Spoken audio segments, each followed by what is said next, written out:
Hey, what's up, guys? Alex here again with another Endgame puzzle. So today we're gonna try the one on 18th April 2021, the advanced level Endgame puzzle. So let's take a quick look at this one. So again, this is Kuroban this. So basically, it's Black's turn, and we have to play and win from here.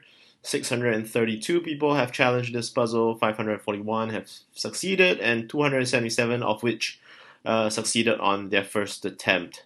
So I think that is somewhere slightly, I think maybe around 40% or so. So I think this is probably a moderately difficult puzzle. I'm just looking at this puzzle right now and just trying to intuitively figure out what to do. So by way of elimination, I guess we can immediately identify that we have five squares to choose from. This is the first time that I'm attempting this one, so definitely need to try to figure things out a little. So one thing to kind of take note of is the top right region where it's a two square region. So it's kind of like a hyper even number theory region whereby basically there's no way white can access it, but eventually when the game plays out, it will reach a point whereby you'll need to play one move, and regardless of where you play, white will take parity with the other one, unless you can force a swindle. So one possible way of a swindle is if you can play either of these moves and you only need to flip discs on uh, for example, let's say if you wish that your opponent white played a2 and flip b2 c2 and b3 this entire second row would then be a consecutive white row, which basically makes h2 on the end of it a quiet move for you to play, and you could potentially get swindle by allowing white to play this at a2, and you'll be able to capture h2 and consecutively to g1 as well. So if you can visualize, white goes here. Just hypothetically speaking, if white goes here one day, I mean, like eventually sometime down the puzzle, you would be able to play h2 without flipping any disc along the second row, which would potentially create moves for white to play to g1. So if that happens, you can play h2 and then consecutively with g1. So I would say that the top right region, given that it's an even region and a potential for swindle to h2, you would probably want to leave that alone for now, I guess. Unless there is any way that you would like to, make a move over there first to kind of force a response to change the configuration to the other regions. But based on this end game, I don't think there is one. And on the other end, for G1, because you have a black disc at G4 and G8, there's probably zero chance of any swindle happening there. So I would immediately, kind of rate G1 maybe lower than H2. The only benefit of G1 is to try to establish a top row, first row over here with some stable discs, but you surrender parity, and also potentially like a diagonal sweep down to hit b8 in the future. So if you were to choose between g1 and h2, you could immediately rate h2 to way better than g1 for the in a point that you can actually look for a swindle, and at the same time you stabilize and connect this entire column of 8 discs as opposed to a row of 6 discs to the top. And also, given how the board is structured, the empty squares are on the left mostly, 6 empty squares to the left. So there's probably more value in trying to establish an entire H column instead of an entire first row, or almost like a 6 disc first row that doesn't have that much influence on the rest of the board. So yeah, so I guess H2, if we just compare these two squares, H2 would be a lot better than G1, it seems. So let's move on to the bottom choices, B8, A8, and A6. So B8 most likely isn't the best choice given that white has an access directly to A1 corner. So if you play B8, what happens is that white will take the corner and you are forced to respond somewhere here or play here.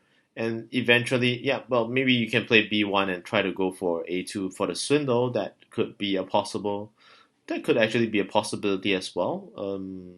Yeah, maybe. So B8 is also possible to kind of force the response, given that but in normal circumstances, you probably wouldn't want like white to actually be able to capture the corner and go from like from the top left to the bottom left and take a few discs on the A column. So yeah, so I would say that B8 might be a possibility for this particular puzzle, given that you want to kind of force the swindle over there. So let's shortlist that. Another one would be A8. A8, quite a number of response possible as well. A8, if white would jump in over here, you can go here. But after A8, A6, followed by B8, then there isn't like a forced response by white, I guess, to force a swindle, potentially. Actually, it still works. Regardless of where white plays, a swindle is still possible. So I think it almost seems like B8 and A8 both works. A6 probably not that favorable because you surrender this, followed by that, and then white can potentially play B1, which is a quiet move. So what you don't want to do is take A6 and remove both B6 and B7 discs. That gives white a quiet B1 potentially, and avoid flipping these two discs together so that it gives you your swindle.